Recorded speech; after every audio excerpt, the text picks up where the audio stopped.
تقدم لي ولد خالتي. كنت في البداية مترددة وأهلي على طول وافقوا.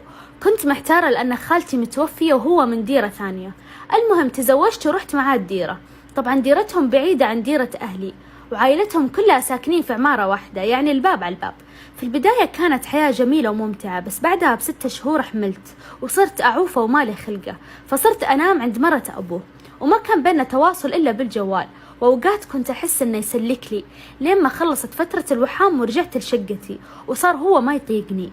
وفي يوم كان ماسك الجوال، ما أعرف جاء ماخص وكان يبغى دورة المياه وانتو بكرامة، رمى الجوال على أساس تقفل. قمت ومسكت الجوال، قلت خليني أشوف إيش عنده، ودخلت الواتس وتمنيت إني ما دخلت وأشوف واحدة مرسلت له صور وكلام غزل ومقاطع صوتية. كنت خايفة، قمت سويت نسخ للكل وأرسلت لجوالي، وحذفت كل شيء أرسلته لي، ورجعت الجوال وأنا قالب لوني أصفر وجسمي بس يرجف وأطرافي تجمدت. قمت أقرأ على نفسي قرآن وأقول يا رب صبرني. دخل علي وأنا بحالة مزرية، سألني إيش فيك؟ كنت حاسة بخوف من الولادة وأنا أبكي.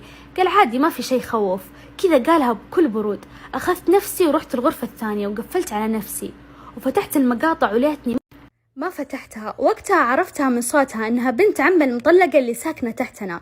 كان يسب فيني اني معفنة وما اعرف البس وجسمي مو حلو، وتكلم باشياء جدا حساسة.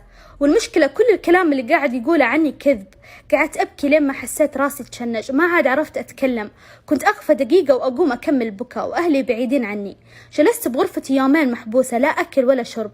بدأ يجيني مغص، كنت أفكر في بنتي اللي في بطني. كنت خلاص نهاية الرابع وطايرة فرح ببنتي. كرهتها وصرت أقول يا رب ما تجي وتكون ضحيتنا. مرة حسيت بدوخة، رحت بكلم خالتي وطحت، وبسبب طيحتي ذيك كنت مهددة بالإجهاض. وصرت عند خالتي أنام وأنا بحالة ما يعلم فيها إلا الله، والكل ملاحظ ويبغى يعرف، وماني قادرة أتكلم.